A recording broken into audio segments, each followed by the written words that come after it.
معین الدین چشتی مدد کن یا معین الدین چشتی مدد کن یا معین الدین چشتی۔ لائق صد احترام برادر بزرگ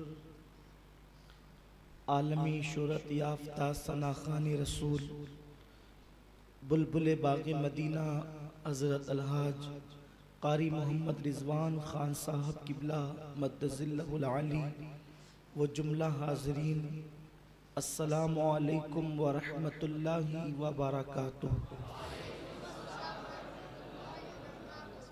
آئیے ہم اور آپ مل کر مقبولیت کی اس گھڑی میں اپنے اور ساری کائنات کے مرکز عقیدت انیس بے کساں چارہ ساز درد منداں، ہم غریبوں کے غم گسار، ہم فقیروں کے سرور، مصطفیٰ جان رحمت شمع بزم ہدایت، شب اسرا کے دولہا نوشہ بزم جنت، دانائے سبل مولائے کل ختم الرسل، خسرو خوباں سیاح لامکاں، وجہ کن فقا در اللہ المکنون، سر اللہ المخزون، عالم ما کانا و ما یکون، حضور احمد مجتبی محمد مصطفیٰ ارواحنا فدا صلی اللہ تعالی علیہ وسلم کی بارگاہ بے کس پناہ میں جس طریقے سے میں پڑھاؤں آپ بھی میرے ساتھ مل کر بآواز بلند پڑھیں۔ الصلاة والسلام علیک یا رسول اللہ، الصلاة والسلام علیک یا نبی اللہ، الصلاة والسلام علیک یا حبیب اللہ، وعلی آلک و اصحابک یا نور اللہ، صلی اللہ تعالی علیہ وسلم۔ الحمدللہ شب جمعہ میں ہماری یہ مبارک محفل اللہ اس کے رسول کی بارگاہ میں یقیناً مقبولیت کے لائق ہے، اس لیے کہ یہ صحابہ کرام کی سنت ہے کہ جب ماہ رمضان شریف آتا تو وہ خوشیاں مناتے اور ایک دوسرے کو مبارکباد پیش کرتے، اور جب ماہ مبارک جاتا تو وہ ایسے روتے جیسے ان کے گھروں کے اندر میت ہو گئی ہے۔ اور ابھی ہماری محفل کے روح رواں برادر گرامی مقبول بارگاہ رسالت قاری رضوان خان صاحب نے ایسا ہی سما بندھا دیا کہ شاید ہی کوئی ایسا ہوگا جس کی آنکھ میں آنسو نہ ہو۔ انشاءاللہ یہ آنسو ہمارے لیے نجات کا ذریعہ ہوں گے، اور قیامت کے دن انشاءاللہ تبارک و تعالی اللہ رب العزت کی بارگاہ میں مغفرت کا ذریعہ بن جائیں گے۔ میرے پیارے آقا صلی اللہ علیہ وسلم کے پیارے دیوانوں، ماہ رمضان شریف کا آخری عشرہ ہے، اور اس وقت پوری دنیا کے اندر مسلمان لیلۃ القدر کی تلاش میں ہیں، یعنی اللہ کے حبیب صلی اللہ علیہ وسلم نے ماہ رمضان شریف کے آخری عشرے کی تاک راتوں کے اندر 21، 23، 25، 27، 29 ان راتوں کے اندر لیلۃ القدر کو تلاش کرنے کا حکم دیا۔ یوں تو عام طور پر لیلۃ القدر ماہ رمضان کی 27ویں شب کو ہی منائی جاتی ہے، لیکن یہ لیلۃ القدر ہمیں کیوں عطا کی گئی؟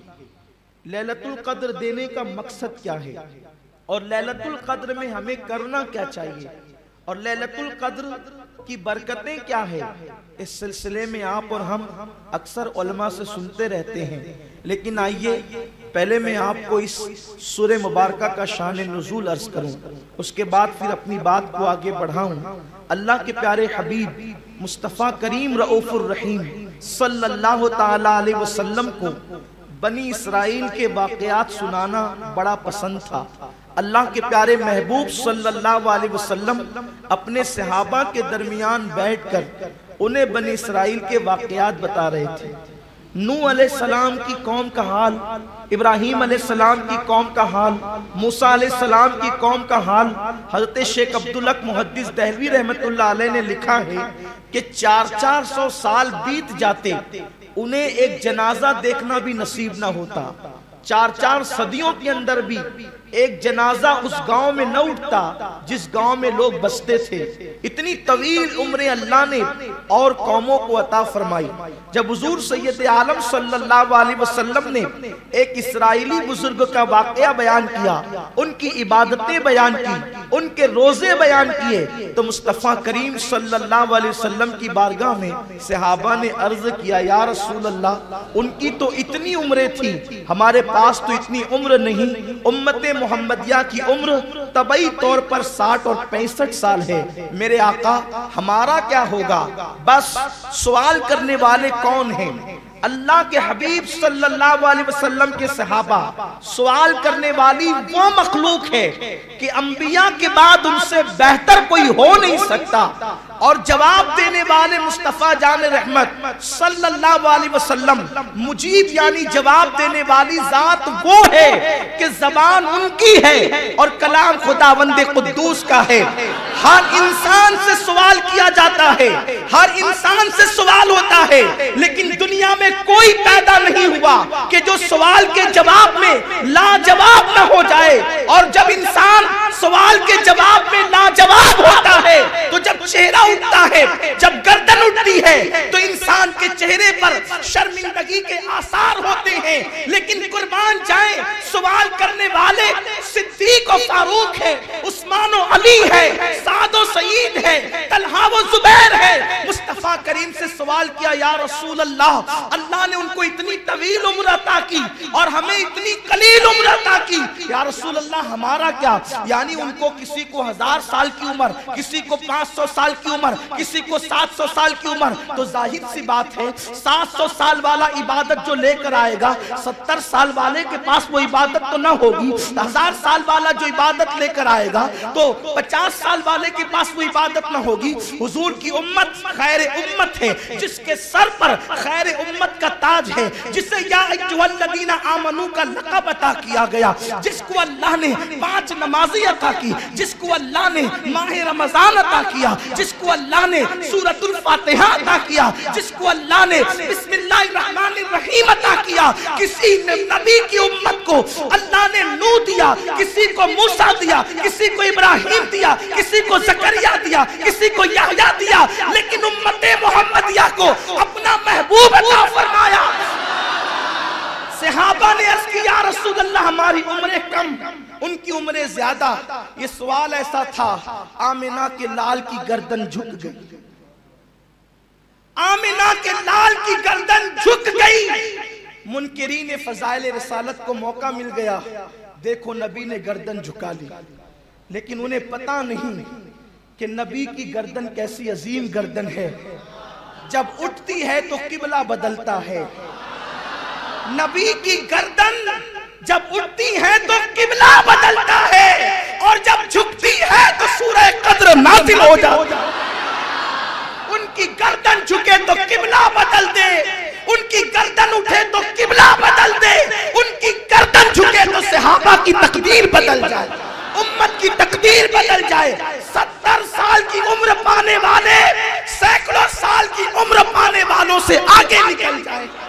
آمنہ کے لال نے گردن جھکا لی۔ اللہ نے فرمایا، جبریل میرا محبوب گردن کیوں جھکاتا ہے؟ لوگ کہتے ہیں اگر حضور نے معراج کی شب پوچھا جبریل یہ کیا ہے، تو کہتے ہیں حضور کو معلوم ہوتا تو پوچھتے کیوں؟ اب یہاں کوئی کہے کہ اللہ کو معلوم ہوتا تو پوچھتا کیوں؟ اللہ کی شان ہے عالم الغیب والشہادہ، لیکن وہ جبریل سے پوچھتے ہیں محبوب گردن کیوں جھکاتا ہے؟ اور حیرت کی بات یہ ہے، حیرت کی بات یہ، سدرہ پہ رہنے والا جبریل اللہ کو عرض کرتا ہے، مولا محبوب نے گردن اس لیے جھکائی کہ امت کی کم عمری یاد آ گئی۔ جبریل کو معلوم ہے اور اللہ پوچھ رہا ہے۔ اللہ نے کیوں پوچھا؟ اس لیے کہ پوچھنے میں حکمت تھی۔ اللہ نہ پوچھتا تو لوگوں کو پتہ کیسے چلتا کہ محبوب کا گردن جھکانا کیوں ہے؟ اور محبوب کی گردن جھکی تو اللہ کی رحمت کی بے قرار اللہ کی رحمت کی بے قراری، اللہ تبارک و تعالیٰ کی رحمت ہر بے قرار دل کا قرار ہے۔ حضور کی گردن جھکتی ہے تو خدا کی رحمت، اللہ اکبر۔ اللہ نے فرمایا جبریل محبوب گردن کیوں جھکا؟ عرض کی مولا تیرے حبیب کو امت کی کم عمری یاد آ گئی۔ ارشاد ہوتا ہے پھر جبریل سدرہ پہ رکنا کیسا، جب محبوب کو کہہ کر کے سنا دے خیر من الف شہر۔ حبیب تیری امت کو ایک رات ایسی عطا کر دیتے ہیں کہ جو 1000 مہینوں سے افضل ہے۔ 1000 مہینوں سے افضل، 1000 مہینوں کے برابر نہیں، 1000 مہینوں سے افضل ہے۔ صاحب روح البیان لکھتے ہیں کہ یہ اس سورہ مبارکہ کو سورۃ القدر کہتے ہیں۔ قدر کہتے ہیں تنگ ہو جانے والی رات، لیلۃ القدر یعنی تنگ ہو جانے والی رات، مختصر ہو جانے والی رات، شارٹ ہو جانے والی رات۔ اس کو سورۃ القدر کہنے کی وجہ کیا، اس کو لیلۃ القدر کہنے کی وجہ کیا ہے؟ تو فرمایا گیا اس رات اتنے فرشتے زمین پہ نازل ہوتے ہیں، اتنے فرشتے زمین پہ نازل ہوتے ہیں کہ اللہ اکبر، اللہ کی زمین تنگ ہو جاتی ہے۔ اور صرف فرشتے ہی نہیں آتے بلکہ فرشتوں کا سردار جبریل امین بھی آتے ہیں، اور صرف ایک رات آتے ہیں، ایک رات، صرف ایک رات۔ لیکن یہاں میں بڑی معذرت کے ساتھ ایک بات عرض کرنا چاہتا ہوں لیلۃ القدر کے حوالے سے بات کرتے ہوئے، کیونکہ محفل تو ہو چکی ہے، بہت مختصر سی باتیں کر کے گفتگو کو ختم کرنا ہے اور پھر انشاءاللہ تعالی دعا بھی کرنی ہے۔ یہ لیلۃ القدر میں فرشتے کیوں آتے ہیں اور جبریل امین؟ اس لیے کہ بظاہر زمین سے بہت افضل تو سدرۃ المنتہا ہے، پھر جبریل امین ہر سال آتے ہیں اور لیلۃ القدر میں آتے ہیں۔ اور کیوں آتے ہیں؟ جبریل امین اور سارے فرشتے سال بھر دعا کرتے ہیں، سال بھر دعا کرتے ہیں اللہ ہمیں زمین پر جانے کی اجازت دے تاکہ ہم زمین پہ جائیں اور جا کر کے ہم زمین پر ان لوگوں کے چہروں کی زیارت کریں جو ہم سے بہتر عبادت کرتے ہیں۔ یہ کون کہہ رہا ہے؟ یہ جبریل امین کہہ رہے ہیں، سید الملائکہ۔ اور اسلام کا یہ متفقہ نظریہ ہے، تمام عالم اسلام کا یہ عقیدہ ہے کہ غیر نبی جبریل سے افضل ہو نہیں سکتا، کیونکہ جبریل فرشتوں میں رسول فرشتہ ہیں، یعنی کہ اللہ تبارک و تعالیٰ نے یہ فرشتوں کو، 4 فرشتوں کو رسول فرشتہ بنایا ہے، جناب جبریل، میکائیل، عزرائیل اور اسرافیل۔ اور یہ لوگ انبیاء کرام کے بعد مرتبہ رکھتے ہیں، لیکن غیر نبی ان کے برابر نہیں ہو سکتا، یعنی جبریل کے برابر۔ اور جبریل امین کہتے ہیں اللہ ہمیں ان کی زیارت کے لیے جانے دے، ان کے دیدار کے لیے جانے دے جو ہم سے بہترین عبادت کرتے ہیں۔ اور جبریل امین اور سارے فرشتے سال بھر دعا کرتے ہیں تو اللہ سال میں ایک مرتبہ شب قدر میں ان لوگوں کو زمین پہ بھیجتا ہے کہ اب جاؤ اور جا کر ان کی زیارت کرو جو تم سے بہتر عبادت کرتے ہیں۔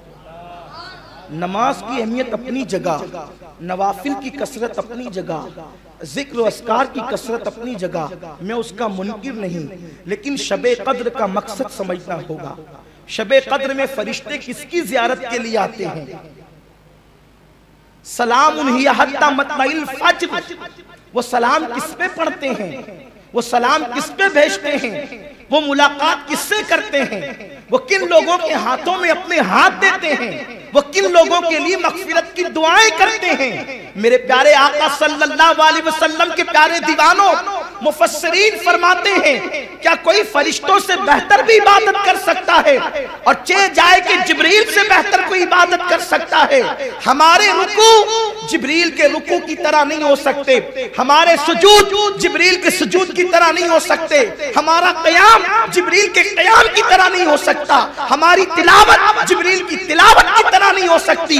لیکن جبریل امین عرض کرتے ہیں اللہ مجھے ان کے پاس جانے دے جو مجھ سے بہتر عبادت کرنے کرنے والے ہیں تو کیا ہمارا رکوع جبریل سے بہتر ہے؟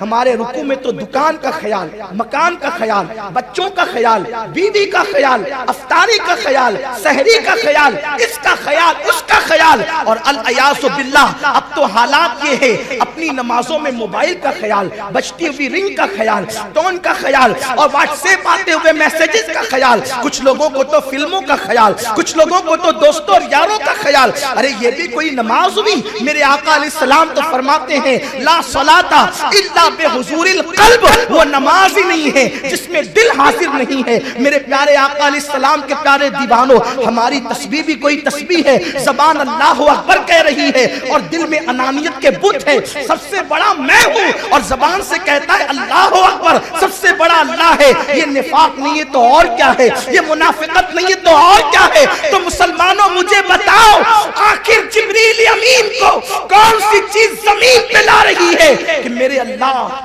مجھے ان لوگوں کے پاس جانے جو مجھ سے بہتر عبادت کرتے، اور اللہ انہیں سال میں ایک بار ایک ہی رات بھیجتا ہے زمین پہ لیلۃ القدر میں۔ تو میرے آقا علیہ السلام فرماتے ہیں وہ عبادت وہ ہے جو فرشتوں کے بس کی نہیں ہے۔ فرشتے ان عبادت گزاروں کو ڈھونڈتے ہیں۔ کون عبادت گزار؟ جو بیماروں کی عیادت کے لیے جاتے ہیں، ان عبادت گزاروں کو ڈھونڈتے ہیں۔ فرشتے ان لوگوں کو ڈھونڈتے ہیں جو اپنے منہ کا لقمہ تر اپنے منہ سے روک کر کسی اور کے منہ میں ڈال دیتے ہیں۔ فرشتے ان عبادت گزاروں کو ڈھونڈتے ہیں جو اپنی ضرورت پر دوسروں کی ضرورت کو ترجیح دیتے ہیں۔ فرشتے ان عبادت گزاروں کو ڈھونڈتے ہیں جو لوگوں کا دل زبان سے شعلے برسا کر کے توڑتے نہیں ہیں بلکہ پھول برسا کر کے جوڑ دیتے ہیں۔ فرشتے ان لوگوں کو ڈھونڈتے ہیں گویا کہ جو اپنے لیے عید کے کپڑے بعد میں بناتے ہیں، پہلے محلوں کے مفلسوں کو کپڑے پہناتے ہیں۔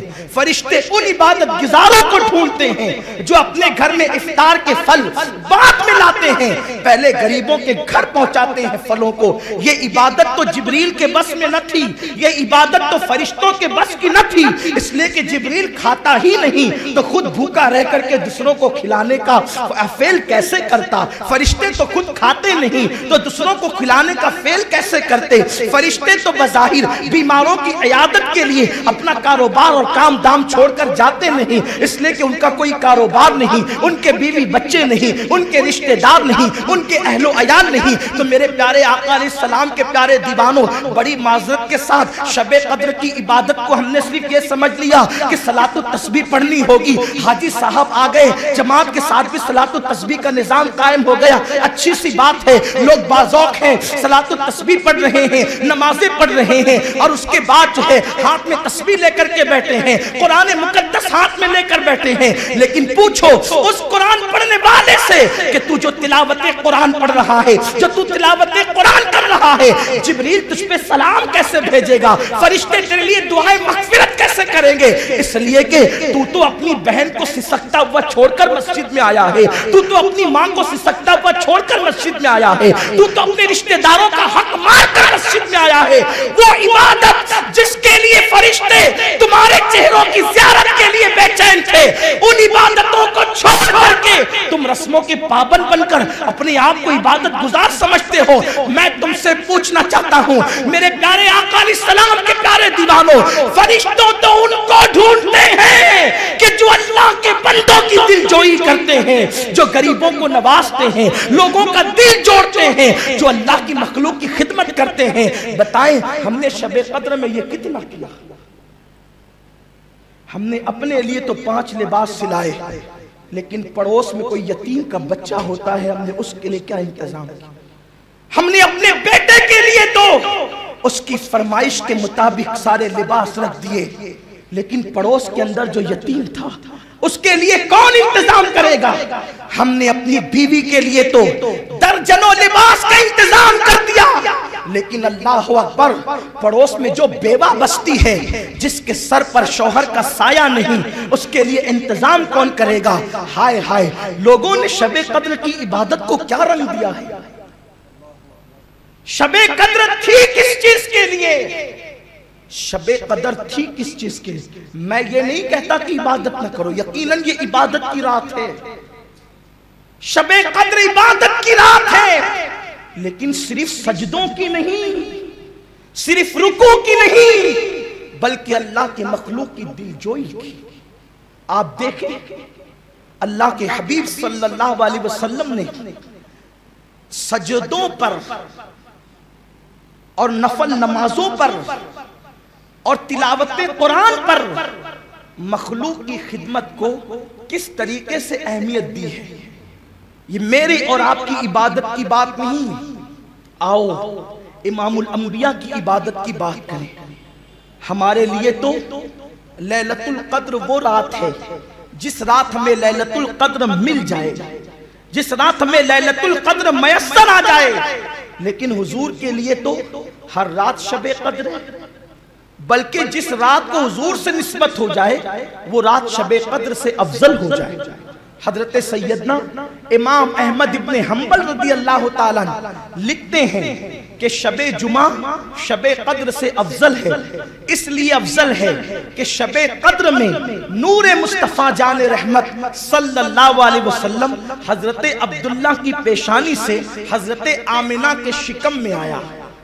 تو جس رات نور مصطفیٰ حضرت عبداللہ کی پیشانی سے نور حضرت آمنہ کے شکم میں آ گیا، وہ رات شب قدر سے افضل ہو گئی، کیونکہ امام اہل سنت اعلیٰ حضرت نے اس پہ تفسیرہ یہ کیا ہے کہ جس شب نور مصطفیٰ ماں کے شکم میں آیا، یہ نعمت جو ہمیں ملی ہے، اب قیامت تک یہ نعمت کہاں مل سکتی ہے، یہ نعمت کہاں حاصل ہو سکتی ہے؟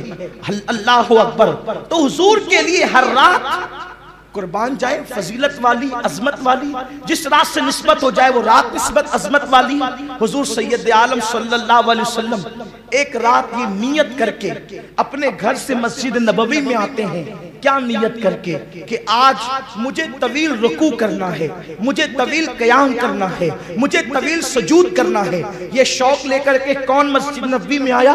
نبیوں کا امام، امام الانبیاء، سید الانبیاء۔ اللہ اکبر۔ میرے سرکار صلی اللہ علیہ وسلم لمبی نماز ادا کرنا چاہتے تھے۔ حضور سید عالم صلی اللہ علیہ وسلم جیسے ہی قرآن پڑھنا شروع کرتے ہیں اس نیت کے ساتھ کہ آج مجھے لمبی قرات کرنا ہے، کیونکہ آقا کریم نے فرمایا کہ لوگوں جب کسی قوم کی امامت کرو تو مختصر نماز پڑھاؤ، اور جب لوگوں سے ہٹ کر اپنی الگ عبادت کرو تو لمبی لمبی نماز پڑھا کرو، لمبی لمبی قرات کیا کرو، لمبے لمبے رکوع و سجود کیا کرو۔ میرے آقا کریم علیہ السلام لمبی قرات کرنے کے لیے کھڑے ہوئے ہیں، ایسے میں میرے سرکار کے کانوں میں آواز آئی ایک بچے کے رونے کی، ایک بچے کے رونے کی آواز، جیسے میرے آقا مصطفیٰ جان رحمت کے کانوں میں آئی۔ حضور علیہ السلام جو اس رات لمبی نماز پڑھنا چاہتے تھے، آپ نے نماز کو شارٹ کر دیا، آپ نے نماز کو کم کر دیا، نماز قلیل کر دیا، اور جلدی سے سلام پھیر کر اس طرف میرے سرکار جانے لگے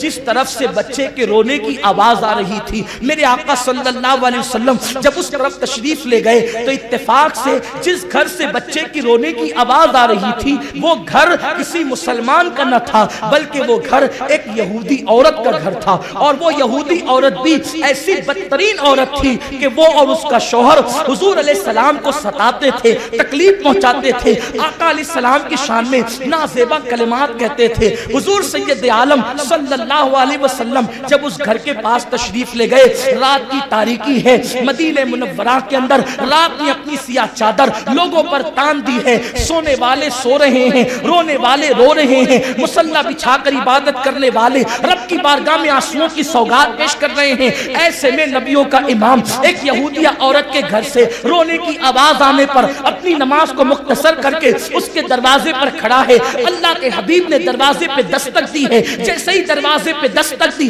اندر سے آواز آئی، کون؟ باہر سے جواب دیا، میں محمد عربی محمد ابن عبداللہ ہوں۔ جیسے ہی باہر کا جواب اندر کی طرف گیا، گویا کہ اس اندر والے انسان کی آگ تن بدن میں آگ لگ گئی ہو اور زبان سے شعلے نکل پڑے، تم محمد عربی ہو، ارشاد ہوا جی میں محمد ہوں، کہ اتنی رات کو میرے گھر آنے کی وجہ کیا ہے؟ ارشاد ہوا تیرے گھر سے بچے کی رونے کی آواز آ رہی ہے، اس نے مجھ محمد کو بے چین کر دیا ہے، میں یہ چاہتا ہوں کہ تیرے بچے کی تکلیف کو دور کر دوں۔ عرض کا اندر سے آواز آتی ہے بچہ میرا روتا ہے، محمد تیرا دل کیوں دکھتا ہے؟ بچہ میرا بے چین ہوتا ہے، تیرے اندر سے قرار کیوں جاتا ہے؟ اس قدر بدترین جواب آنے کے بعد میرے رسول نے فرمایا میری عادت ہے میں کسی کا تکلیف نہیں دیکھ سکتا، میں کسی کا دکھ نہیں دیکھ سکتا، کسی کی مصیبت نہیں دیکھ سکتا، بتا تیرا بچہ کیوں روتا ہے؟ اندر سے آواز آئی میرا شوہر مہینے گزر گئے سفر پہ گیا ہے اور جو ساز و سامان چھوڑ گیا تھا سب ختم ہو گیا ہے، حتیٰ کہ میرے گھر سے چراغ کا تیل بھی ختم ہے، چراغ بجھ گیا ہے، اندھیرے کی وجہ سے میرا بچہ رو رہا ہے، اندھیرے کی وجہ سے میرا بچہ رو رہا ہے۔ اتنا جواب سننے کے بعد میرے آقا نے فرمایا انتظار کر میں ابھی آتا ہوں۔ حضور اپنے گھر گئے، اپنے گھر کا چراغ لا کر اس کو دیا اور فرمایا کہ لو چراغ اپنے گھر کے اندر روشنی کر لو تاکہ تمہارا بچہ رونا بند کر دے۔ اس نے گھر میں چراغ لیا، بچے کا رونا بند ہو گیا، میرے رسول نے مسکرا دیا۔ یہاں رک کر صرف ایک بات عرض کرنا چاہتا ہوں، مدینہ منورہ میں کسی یہودیہ کا بچہ روتا ہے تو حضور نماز مختصر کر کے اس کے گھر تک جاتے ہیں اور اپنے گھر کا چراغ اس کے گھر میں دے آتے ہیں۔ یہاں کسی یہودیہ کا بچہ بمبئی میں نہیں رو رہا ہے بلکہ مسلمانوں کے بچے رو رہے ہیں، اور جیسے جیسے عید قریب آئے گی سیٹوں کی خوشیاں بڑھتی جائے گی اور غریبوں کا ٹینشن بڑھتا جائے گا، اس لیے کہ غریبوں کو ان کے بچے مجبور کریں گے امی میرے کپڑے کہاں ہیں، میرے دوستوں کے تو کپڑے آ گئے میرے کپڑے کہاں ہیں، اور وہ بچے ایک برتن جھاڑو کرنے والی ماں کا بچہ اس کا دامن پکڑ کر کے کپڑے کا مطالبہ کر رہا ہوگا، جوتوں کا مطالبہ کر رہا ہوگا، کھلونوں کا مطالبہ کر رہا ہوگا، چشمے کا مطالبہ کر رہا ہوگا، اور وہ ماں اپنے بچے کو تسلی دے رہے ہوں گی ٹھیک ہے بیٹا ہم انتظام کر لیں گے، ٹھیک ہے بیٹا ہم انتظام کر لیں گے۔ ان آنسوؤں کو پوچھنے کے لیے کون جاتا ہے؟ ان آنسوؤں کو پوچھنے کے لیے کون جاتا ہے؟ ان کے رونے کا احساس کسے؟ جو لوگ غربت کی چکی میں پستے ہیں، عید آتی ہے تو گویا ان کے لیے ایک ٹینشن آتا ہے کہ بچوں کے لیے انتظام کہاں سے کریں گے۔ اور میری قوم کا حال یہ ہے مالدار لوگ ایک ایک عید کے موقع پر 5-5 10-10 15-15 ڈریس بناتے ہیں، عید آنے سے پہلے گاڑیاں بک ہوتی ہے، ہوٹلیں بک ہوتی ہے کہ ہمیں پکنک کرنے کے لیے فلاں جگہ اور فلاں جگہ جانا ہے۔ میں تم سے پوچھتا ہوں پھر تم یہ امید کرتے ہو کہ جبریل آ کے تم سے مصافحہ کرے؟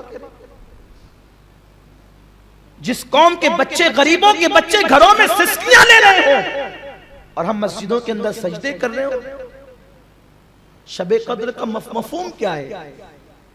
فرشتے کسے ڈھونڈنے آتے؟ مجھے اور آپ کو نہیں، وہ جو غریبوں کی غربت کا احساس کر کے ان کی ضرورتیں پوری کر رہے ہوتے ان کے لیے آتے ہیں، کیونکہ مفسرین لکھ رہے ہیں کہ جبریل امین کہتے ہیں اللہ ہم ان کی زیارت کرنا چاہتے جو ہم سے بہتر عبادت کرتے ہیں، اور فرشتوں سے بہتر عبادت وہ ہے جو قوم کی ضرورت ہے، مخلوق کی ضرورت ہے۔ ہم نے تو پورا شب قدر کا معاملہ سجدوں کو اس کے سپرد کر دیا، دعا کے سپرد کر دیا۔ ممکن ہے میرے جملے کسی کو تلخ لگ رہے ہوں گے، میں کوئی عجیب بات نہیں کر رہا ہوں، میں 1400 سالہ جو ذخیرہ ہے تفاسیر کا وہ پیش کر رہا ہوں۔ اپنے مذہب کا حال تو یہ ہے کہ کسی بھوکے کے سامنے تم کیا غذا کھا کر کے آئے ہو اس کا تذکرہ نہ کرو، اس لیے کہ اگر تم اچھی غذا کسی بھوکے کے سامنے بیان کرو گے اس کو اپنی غربت کی وجہ سے اس کا دل ٹوٹ گیا تو اللہ کی بارگاہ میں تمہیں جواب دینا ہو۔ اللہ کے پیارے حبیب غیب داں نبی صلی اللہ علیہ وسلم نے فرمایا اگر غریبوں کی بستی میں رہتے ہو تو چھلکے والے پھل چھپا کر لایا کرو اور ان چھلکوں کو دور لے جا کر کے پھینکا کرو، کیونکہ اگر تم نے چھلکے کسی غریب کے آنگن کے قریب پھینک دیے اور بچے نے اپنے ماں باپ سے اس پھل کا مطالبہ کیا اور وہ نہ دے سکے اور ان کو اپنی غربت یاد آ گئی، تو اللہ اس کے بارے میں بھی تم سے سوال فرمائے۔ بڑی کم نصیبی ہماری ہے کہ ہم علم سے کوسوں دور ہیں، قرآن کی گہرائی میں اتر کر کے آیتوں کو سمجھنے سے دور ہے۔ ہم نے تو سب یہی سمجھ لیا ہے کہ عبادت کا مفہوم صرف سجدے، عبادت کا مفہوم صرف رکوع۔ میں منکر نہیں ہوں، سجود عبادت کی جان ہے، میرا انکار نہیں ہے، لیکن شب قدر میں کن لوگوں سے فرشتے مصافحہ کرتے ہیں؟ وہ ان لوگوں سے کرتے ہیں جو اپنی ضرورت کو دوسروں کی ضرورت پہ قربان کر دیتے ہیں۔ آج ہمارے اندر یہ جذبہ نہیں ہے، بلکہ آج تو قوم کا حال یہ ہے کہ سب سے زیادہ فائدہ میرا ہونا چاہیے، سب سے زیادہ خوشیاں مجھے ملنی چاہیے۔ اللہ کے حبیب صلی اللہ علیہ وسلم نے ارشاد فرمایا، جن خوشیوں میں غریبوں کو یاد نہ کیا جائے وہ خوشی انسان کے لیے عذاب بن سکتی ہے۔ ہم کس عید کی تیاری کرنے جا رہے ہیں؟ 5 دن کے 7 دن کے بعد عید آنے والی، ہم کس عید کی تیاری کرنے جا رہے ہیں؟ کہیں ایسا تو نہیں کہ ہم عید کے بہانے اپنے لیے سر پہ عذاب اوڑھنے والے؟ اگر ہم نے اللہ کی مخلوق کا خیال نہیں کیا، سب کچھ صرف اپنے لیے کیا، تو یہ عید کہیں وعید تو نہیں ہو جائے گی؟ یہ عید کہیں ہمارے لیے عذاب جان تو نہیں بن جائے گی؟ ہمیں احساس نہیں ہے، ہمیں پتہ نہیں ہے اصل عبادت کی جان کیا ہے۔ ڈاکٹر اقبال نے اسی لیے تو کہا تھا، درد دل کے واسطے پیدا کیا انسان کو، ورنہ عبادت کے لیے کچھ کم نہ تھے کرنے پہ۔ بچہ یہودی کا رو رہا ہے، مصطفیٰ جان رحمت بے چین ہو رہے، یہاں تو سینکڑوں کی آنکھوں میں آنسو ہے، ہم بے چین ہوتے ہی نہیں۔ کیوں؟ کہیں ایسا تو نہیں کہ ہمارے ایمان کا طوطا اڑ گیا؟ اللہ نہ کرے کہ ہم منافق تو نہیں ہو گئے، ہمارے اندر نفاق تو نہیں پیدا ہو گیا؟ کیونکہ اللہ کے حبیب غیب دا نبی صلی اللہ علیہ وسلم نے فرمایا کہ مومن ایک جان کی طرح ہے، مومن ایک جان کی طرح ہے، ایک جسم کی طرح ہے۔ مومن ایک جسم جان کی طرح ہے۔ پیر میں کانٹا چبھتا ہے، بولو آنکھ کو تکلیف ہوتی ہے کہ نہیں ہوتی؟ ہاتھ حرکت میں آتا ہے کہ نہیں آتا؟ لیکن افسوس ہے مجھے مسلمانوں پر، میرے آقا نے فرمایا اگر تم دوسروں کی تکلیف محسوس نہیں کرتے تو احتساب کرو کہیں تمہارا ایمان تو نہیں چلا گیا، کیونکہ جب تک کہ جسم میں جان ہوگی، پیر میں کانٹا چبھے گا تو آنکھ ضرور روئے گی، ہاتھ حرکت میں ضرور آئے گا، اور وہ دماغ ہاتھ کو حکم ضرور دے گا کہ یہ پیر سے کانٹا نکال۔ بولو کبھی آنکھ نے یہ کہا کہ پیر میں کانٹا چبھا، میرے اندر تو کوئی کانٹا نہیں چبھا، مجھے رونے کی ضرورت کیا ہے؟ ہاتھ یہ کہے گا کانٹا تو پیر میں چبھا ہے، مجھے حرکت میں آنے کی ضرورت کیا ہے؟ دماغ یہ کہے گا کانٹا تو پیر میں چبھا ہے، مجھے بے چین ہونے کی ضرورت کیا ہے؟ کبھی نہیں، جب تک زندگی ہے کبھی یہ نہیں ہوگا۔ ایک عضو کو تکلیف ہوگی، پورا جسم بے قرار ہو جائے گا، بلا تشبیہ بلا تمثیل۔ ایک مسلمان کو تکلیف ہوگی، سارے مسلمان بے قرار ہو جائیں گے، اور جو بے قرار نہیں ہوتے انہیں اپنے ایمان کا احتساب کرنا چاہیے۔ ماہ رمضان شریف میں جو اب بھی گیم کھیلتے بیٹھے ہیں، اس کا مطلب وہ بے قرار نہیں ہے۔ ماہ رمضان شریف میں جو واٹس ایپ پر لگے ہوئے ہیں، اس کا مطلب وہ بے قرار نہیں ہے۔ ماہ رمضان میں جو انٹرنیٹ پر اب بھی اپنا وقت برباد کر رہے ہیں، اس کا مطلب وہ بے قرار نہیں ہے۔ کیوں بے قرار نہیں ہے؟ کیونکہ بے قراری کی کوئی وجہ نہیں ہے۔ سحری میں 4-5 ڈش ان کے سامنے رکھی ہوئی ہے، افطار کے اندر پورا دسترخوان بھرا ہوا ہے، عید کے کپڑے انہوں نے ٹیلر کے یہاں ڈال دیے ہیں، کچھ کے تو آ کر کے تجوری کی زینت بھی بن گئے ہیں، جیبیں بھری ہوئی ہے، تجوریاں بھری ہوئی ہے، بینکیں بھری ہوئی ہے۔ اس لیے بے قرار ہونے کی وجہ کیا ہے؟ اگر ہم واقعی کامل مومن ہوتے تو ہم بے قرار ہوتے، انٹرنیٹ پر نہ بیٹھتے۔ کہاں اب بے قراری کی وجہ کیا ہے؟ اس لیے کہ شام والوں کے ساتھ جو ہو رہا ہے وہ ہمیں چین سے بیٹھنے کیسے دیتا؟ ملک شام میں مسلمانوں کی گردن پہ چھری چل رہی ہے، ہم انٹرنیٹ پر بیٹھے ہیں، ہمیں ان سے کوئی تعلق ہی نہیں ہے۔ عراق کی سرزمین پر جو نوجوان بیٹیاں بیوہ ہو چکی ہیں، ان کی عید کیسے ہوگی ذرا سوچو تو صحیح۔ ان کے یتیموں کے لیے کپڑوں کا انتظام نہیں ہوگا تو ان کی عید کیسے ہوگی؟ نہیں پہنچا سکتے تو کیا ان کے لیے افطار میں ہاتھ اٹھا کر دعا بھی نہیں کر سکتے؟ جس وقت اپنے منہ میں ایک سے ایک فروٹ کا لقمہ ڈالتے ہیں، کیا ان روزہ داروں کی افطاری ہمیں یاد آتی ہے؟ جو بیت المقدس کے اندر گرم پانی پر افطار کر رہے ہیں؟ مجھے ذرا بتاؤ تو صحیح، مسلمان کس لیے آیا تھا زمین پر؟ کیا ہو گیا اسے؟ یہ روکھے سوکھے سجدے ہمیں مغفرت کی طرف نہیں لے جا سکتے، اس لیے کہ ہماری پیدائش کا مقصد کچھ اور ہے۔ ہمارے اندر سے احساس ختم ہو گیا، رہنمائی کرنے والے صحیح سمت رہنمائی نہیں کر رہے ہیں۔ اور سن لو کہ اللہ کے حبیب صلی اللہ علیہ وسلم نے یہ نہیں کہا تھا کہ جو پیٹ بھر کر کے سو جائے اور اس کا پڑوسی بھوکا ہو تو وہ شخص مومن نہیں ہو سکتا۔ پڑوسی سے مراد صرف دیوار میں بازو والا پڑوسی نہیں، بلکہ پڑوسی سے مراد یہ تھا، پہلا پڑوسی تو دیوار والا تھا، دوسرا پڑوسی ایک محلے کا دوسرے محلے والا تھا، تیسرا پڑوسی ایک شہر کا دوسرے شہر والا تھا، چوتھا پڑوسی ایک ملک کا دوسرا ملک تھا۔ ہم نے کبھی احساس کیا اتنے آنسوؤں کی بستی ہے، آنسوؤں کے شہر ہے، آنسوؤں کے ملک ہے، احساس ہی نہیں۔ ہم نے تو افطار اور سحری کا وقت چٹکلوں کی نظر کر دیا، ہم نے تو افطار اور سحری کا وقت انٹرنیٹ اور موبائل کی نظر کر دیا ہے، ہم نے تو افطار اور سحری کا وقت دوستوں کی نظر کر دیا ہے۔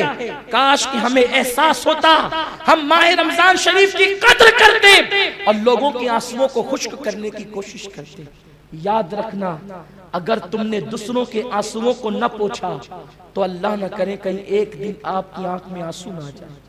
جو دوسروں کے آنسو پوچھتے ہیں، مصیبت کے آنسو ان کی آنکھوں میں کبھی نہیں آتے، اور جو دوسروں کے آنسو نہیں پوچھتے ایک دن ان کی آنکھوں میں بھی مصیبت کے آنسو آتے ہیں۔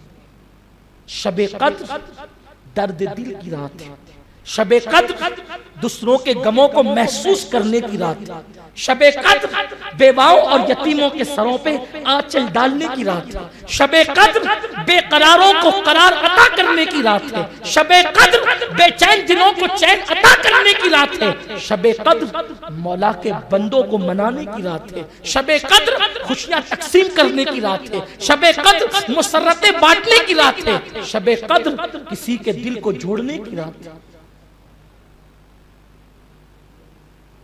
میرے آقا صلی اللہ علیہ وسلم نے چراغ دیا، وہ بچہ رونا بند ہو گیا، حضور مسکرائے اور اپنے گھر چل دیے۔ سرکار نے اپنے گھر کا چراغ وہاں دیا، حضور علیہ السلام مسکرائے اپنے گھر چل دیے۔ آقا کریم علیہ السلام گھر آئے، صبح ہوئی، فجر کی نماز کے بعد صحابہ کے ساتھ بیٹھے تھے۔ قدرت کا کرنا یہ کہ اتفاق سے اس کا شوہر واپس آ گیا، اسی صبح واپس آیا۔ کہا میں تو ایک چراغ چھوڑ گیا تھا، دوسرا آیا کہاں سے؟ بیوی نے رات کا پورا قصہ بیان کیا۔ اس نے کہا مجھ پہ بیٹھنا حرام ہے، میں بیٹھوں گا اس وقت تک جب تک محمد سے ملاقات نہ ہو جائے۔ حضور علیہ السلام کا دشمن ہے، آقا کریم کو اذیتیں پہنچاتا ہے، آج بیٹھنے کے لیے گھر میں تیار نہیں جب سے حضور سے ملے نہ۔ چراغ لیا، بیوی کو لیا، بچے کو لیا، پہنچا حضور مسجد نبوی میں بیٹھے تھے، کہنے لگا اے محمد روح فدا صلی اللہ علیہ وسلم۔ میں اس کے جملے نقل کر رہا ہوں اس لیے، ورنہ ہم پر واجب ہے کہ جب آقا کا نام لے تو ادب کے ساتھ۔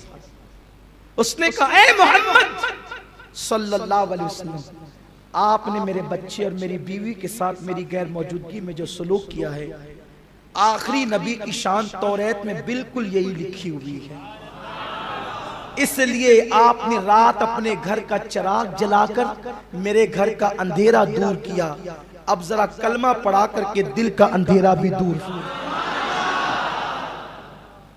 فرشتے ان کو ڈھونڈتے ہیں جو یہ عبادت کرتے ہیں، کاش کہ ہم اس عبادت۔ اور حدیث پاک میں آتا ہے جبریل شب قدر میں مومنوں سے مصافحہ کرتے مومنوں سے، اور جس سے مصافحہ کرتے تو علامت کیا ہوتی ہے کہ جبریل نے مصافحہ کیا ہے؟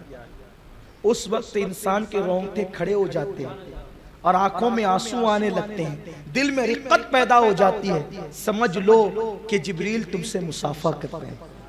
جبریل تم سے ملاقات کر رہے ہیں۔ میرے پیارے آقا صلی اللہ علیہ وسلم کے پیارے دیوانوں، تو ہمیں اللہ نے شب قدر میں جو یہ پیغام دیا ہے کہ جبریل آتے ہیں، فرشتے آتے ہیں اور لوگوں پر سلامتی بھیجتے ہیں اور لوگوں کے لیے خیر کی دعائیں کرتے ہیں، تو اس میں سب سے بڑی عبادت شب قدر میں غریبوں کا خیال کرنا، اللہ کے مخلوق کی خدمت کرنا، اللہ کے بندوں پر رحم کرنا، اللہ کے بندوں پر عنایتیں کرنا۔ آپ دیکھیں تو صحیح، اللہ کے رسول صلی اللہ علیہ وسلم نے اللہ کے بندوں کی خدمت کو کتنی ترجیح دی ہے۔ بڑا مشہور سا واقعہ سیرت کی کتابوں کے اندر بزرگوں نے لکھا ہے کہ اللہ کے حبیب صلی اللہ تعالی علیہ وسلم ایک صبح طلوع ہوئی اور وہ مدینہ المنورہ کے اندر عید کا دن تھا۔ اللہ کے حبیب صلی اللہ علیہ وسلم کہ شہر پاک میں وہ عید کا دن تھا۔ کون سا دن؟ مدینہ منورہ میں، وہاں تو ہر دن عید ہے، لیکن اس دن جس دن حضور نے عید کا اعلان کیا تھا، اس شان سے اللہ کے حبیب علیہ السلام عیدگاہ کی طرف جا رہے ہیں کہ حسنین کریمین حضور کے کندھوں پہ بیٹھے ہوئے ہیں۔ حسنین کریمین حضور علیہ السلام کے کندھوں پہ بیٹھے ہوئے ہیں۔ مولا کائنات پیچھے پیچھے حضور کے ساتھ عیدگاہ کی طرف جا رہے ہیں۔ عیدگاہ پہنچنے والے عیدگاہ پہنچ چکے ہیں اور حضور سید عالم صلی اللہ علیہ وسلم کا انتظار ہو رہا ہے کہ اللہ کے حبیب غیب دا نبی صلی اللہ علیہ وسلم تشریف لائیں تو ہماری دید بھی ہو اور عید بھی ہو۔ اللہ کے پیارے حبیب علیہ السلام راستے میں ہے۔ اللہ کے محبوب صلی اللہ علیہ وسلم نے کیا دیکھا کہ اللہ اکبر، کچھ بچے انصار کے دف بجا کر کے خوشیوں کے گیت گا رہے ہیں۔ ایسے میں پیارے آقا صلی اللہ علیہ وسلم کی نظر کھجور کے درخت کے نیچے ایک 6-7 سال کے روتے ہوئے بچے پر نظر میرے آقا کی پڑتی ہے۔ حضور علیہ السلام حسنین کریمین کو نیچے اتار کر اس بچے کی طرف جاتے ہیں اور میرے آقا پوچھتے ہیں کہ اے بیٹے، رونے کا سبب کیا ہے؟ بچے نے جواب دیا، یا رسول اللہ، اپنی قسمت پہ رو رہا ہوں۔ کہا کیوں؟ اس لیے کہ آج عید کا دن ہے، میرے پاس نئے کپڑے نہیں، نئے کپڑے ہوتے تو میں بھی خوشی کرتا۔ آقا کریم علیہ السلام کو یہ جواب بے چین کر دیتا ہے۔ حضور علیہ السلام نے اس بچے کا ہاتھ پکڑا، مولا کائنات سے کہا علی، حسنین کو عیدگاہ تم لے جاؤ، میں ابھی آتا ہوں۔ اور آقا کریم راستہ عید کا چھوڑ کر، عید کی نماز کو مؤخر کر کے، تاخیر کر کے، ایک غریب یتیم بچے کے لیے اپنے گھر واپس تشریف لے جاتے۔ اس کے لیے کپڑوں کا انتظام کیا، اس کو غسل کروایا گیا، میرے سرکار نے اس کو کپڑے پیش کیے، اس نے کپڑے پہنا تو آنکھوں میں آنسو آ گئے۔ میرے سرکار نے فرمایا اب رونے کی وجہ کیا ہے، خوش ہو جا، تجھے تو کپڑے مل گئے۔ اس نے عرض کیا یا رسول اللہ، اگر عید نئے کپڑوں کا نام صرف ہوتی تو آج میں خوش ہو جاتا، لیکن میرے آقا، میرے پاس تو میرے ماں باپ بھی نہیں، کاش میری ماں ہوتی اور میرا باپ ہوتا۔ کپڑے تو بازار سے خرید لیے گئے، کیا ماں باپ بھی بازار سے خریدے جائیں؟ جب عید کا دن آتا ہے تو بڈھوں کو بھی اپنی ماں یاد آتی ہے، جب عید کا دن آتا ہے تو بوڑھوں کو بھی اپنا باپ یاد آتا ہے۔ عید کے دن جب بوڑھوں کو ماں باپ یاد آتے ہوں تو جو بچے یتیم ہو جاتے ہیں کیا ان کو ماں باپ یاد نہیں آتے؟ ذرا احساس کرو، یتیم بچہ اپنے آقا سے کہتا ہے یا رسول اللہ، صرف نئے کپڑوں کا نام تو عید نہیں ہے، ماں باپ کہاں سے لاؤں؟ اس وقت میرے رسول نے فرمایا اے بچے، کیا اس بات پر تو خوش نہیں ہے کہ تیرے باپ کی جگہ محمد تیرا باپ ہو اور تیری ماں کی جگہ عائشہ تیری امی ہو؟ اس کے لبوں پہ مسکراہٹ آئی، یا رسول اللہ میرے ماں باپ آپ پہ قربان، اس سے بڑھ کر اور کیا چاہیے کہ مصطفیٰ جان رحمت کی شفقتیں مل گئی۔ میرے سرکار جب اس کو عیدگاہ کی طرف لے جانے لگے، بچوں نے دیکھا تو اپنی دفیں پھینک دی اور پھینکنے کے بعد وہ رونے لگے۔ آقا نے فرمایا وہ غریب تھا، یتیم تھا، رو رہا تھا، بات سمجھ میں آتی ہے، تم تو مالدار ہو، کپڑے ہیں، ماں باپ ہے، سب کچھ ہو، تم کیوں روتے ہو؟ وہ کہتے ہیں یا رسول اللہ وہ اس لیے رو رہا تھا کہ وہ یتیم ہے، ہم اس لیے رو رہے ہیں کہ ہم یتیم کیوں نہیں ہیں، کاش کہ ہم بھی یتیم ہوتے تو حضور کا پیار اس طرح سے ہمیں بھی مل جاتا۔ آج تو غریب اپنی قسمت پر رو رہے ہیں، آج تو یتیم اپنی قسمت پہ رو رہے ہیں، ان کے آنسو کون پوچھے؟ میرے آقا صلی اللہ علیہ وسلم کے پیارے دیوانوں، تو شب قدر اس لیے ہے تاکہ ہم اللہ کے بندوں کی خدمت کریں، ساتھ ہی ساتھ عبادت بھی کریں۔ اور آپ نے سنا کہ شب قدر میں اگر کوئی اتنی بھی عبادت کر لے کہ جتنی دیر بکری کا دودھ دویا جاتا ہے تو اللہ اس کی بھی مغفرت فرما دے، بلکہ جو عشاء کی نماز با جماعت پڑھ لے اور فجر کی نماز با جماعت پڑھ لے، اللہ تبارک و تعالیٰ اس کو بھی پوری رات عبادت کرنے کا ثواب عطا فرماتا ہے۔ اور کتنا ثواب عطا فرماتا ہے؟ 1000 مہینے سے بہتر ثواب عطا فرماتا ہے۔ لیکن یاد رکھو، اپنی گفتگو ختم کرتے ہوئے عرض کروں، شب قدر میں سب سے بڑی عبادت اللہ کی مخلوق کی خدمت کے بعد یہ ہے کہ رب کی بارگاہ میں اپنے گناہوں سے توبہ کی جائے، اللہ کی بارگاہ میں معافی طلب کی جائے، کیونکہ مغفرت بڑی چیز ہے۔ جس کو مغفرت مل گئی اس کو خیر کثیر مل گیا، اس کو بڑی نعمت مل گئی۔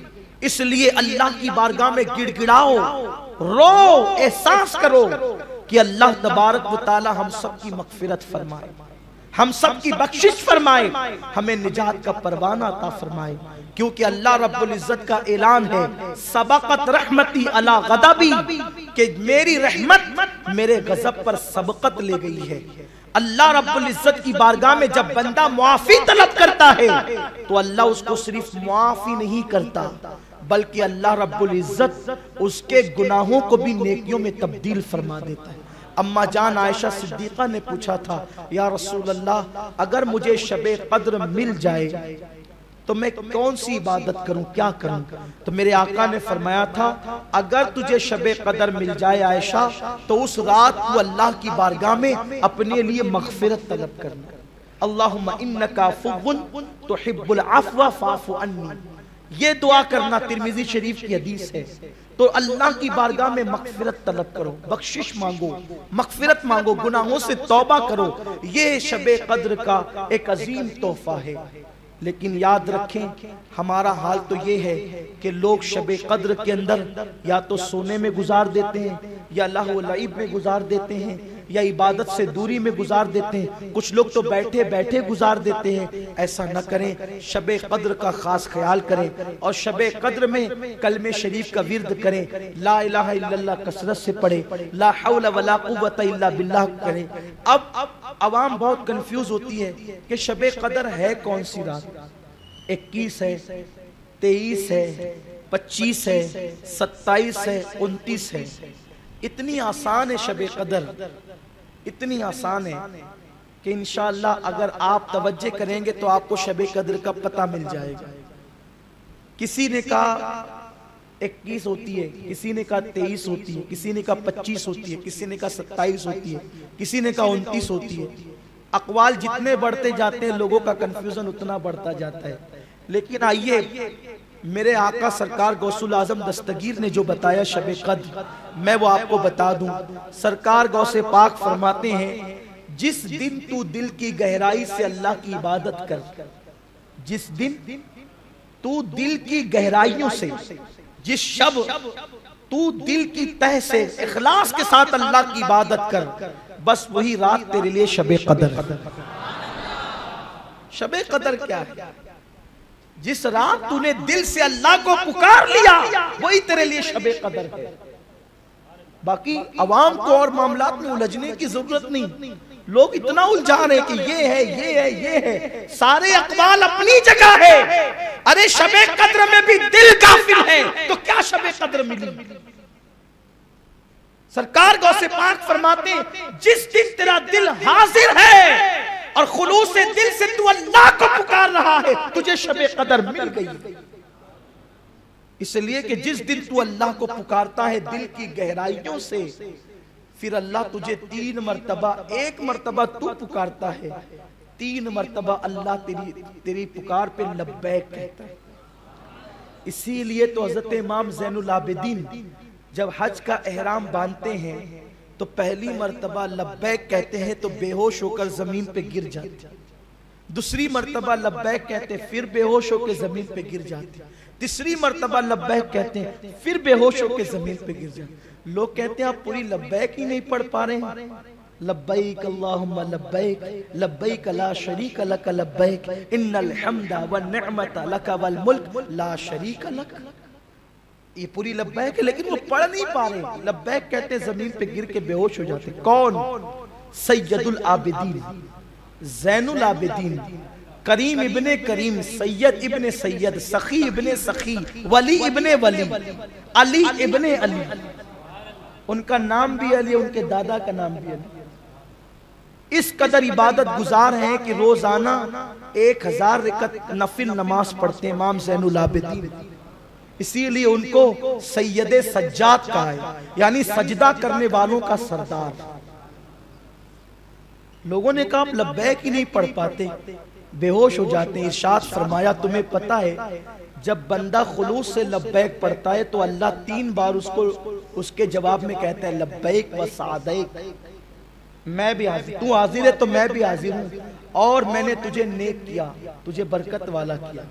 اور جب بندہ زبان سے لبیک کہتا ہے اور دل سے نہیں کہتا ہے تو جواب آتا ہے لا لبیک لا سعدیک، کہ میں تیرے لیے نہیں ہوں اور میں نے تجھے بدبخت کر دیا۔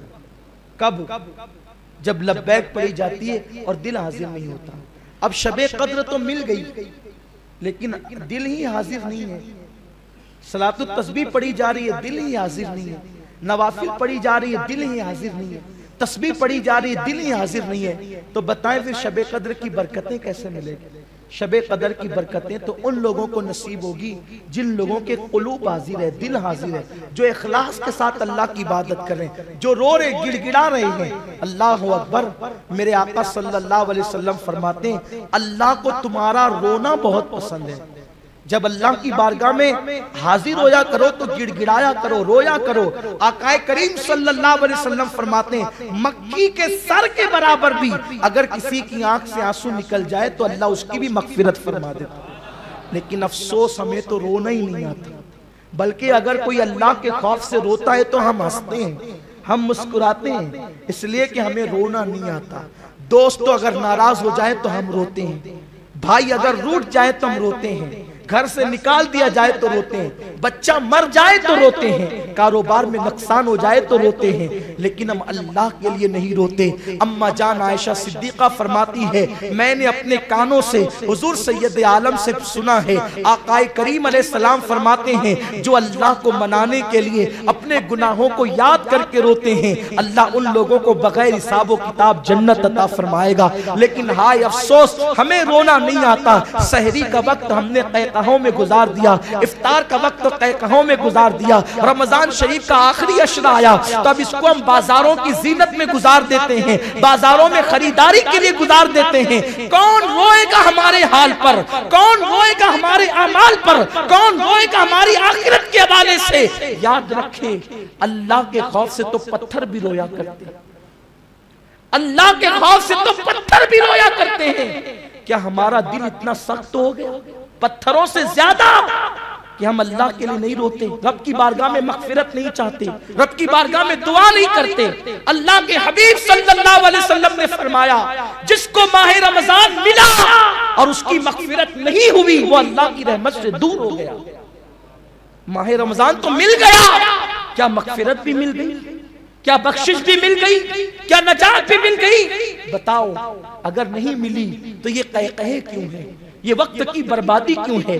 شب قدر تلاش کرنے کا شوق کیوں نہیں ہے؟ اب ہمارے پاس چند دن بچے ہیں، کاش کہ ہم اس کا احساس کر لیں، کاش کہ ہم اس کو غنیمت جان لیں، اس لیے کہ کل کا دن جمعۃ الوداع ہے، ماہ رمضان شریف کا اس سال کا آخری جمعہ ہے، پھر پتہ نہیں آئندہ سال ماہ رمضان شریف تو ضرور آئے گا، پوری رعنائیوں کے ساتھ آئے گا، پوری برکتوں کے ساتھ آئے گا، لیکن اس میں ہم رہیں گے یا نہیں رہیں گے کوئی گارنٹی نہیں، اس لیے کہ پچھلے سال جو تھے اس سال وہ نہیں ہے، پچھلے سال جو ہماری محفلوں کی زینت بنتے تھے اس سال وہ نہیں ہے۔ کہیں ایسا تو نہیں کہ ہم بھی نہ ہو سکیں گے، ہم بھی نہ رہ سکیں گے؟ اس لیے اللہ کی بارگاہ میں دعا کرو اللہ بار بار ماہ رمضان شریف عطا فرمائے، اور اللہ ماہ رمضان شریف اس کے اور اس کے حبیب کے حرم میں عطا فرمائے، اور اللہ ہمیں زندگی میں کم سے کم ایک مرتبہ شب قدر ضرور عطا کرے، شب قدر اللہ ضرور عطا کرے۔ اور اب جو تاکرات بچی ہے، آنے والی تاکرات 27ویں شب ہوگی، اس کے بعد 29ویں شب ہوگی، امید ہے کہ آپ دعائیں کریں گے، اور دعاؤں کے ساتھ ساتھ صلاۃ التسبیح دیگر نمازوں کے ساتھ ساتھ انشاءاللہ اپنے غریب پڑوسیوں کا بھی خیال کریں گے، رشتہ داروں کا بھی خیال کریں گے، اور صحیح معنی میں اس سال شب قدر منانے کی کوشش کریں گے۔ اللہ پاک دوران گفتگو اگر کوئی غلطی ہو گئی ہو، اپنے پیارے حبیب صلی اللہ علیہ وسلم کے صدقہ و طفیل معاف فرمائے۔ وما علینا الا البلاغ۔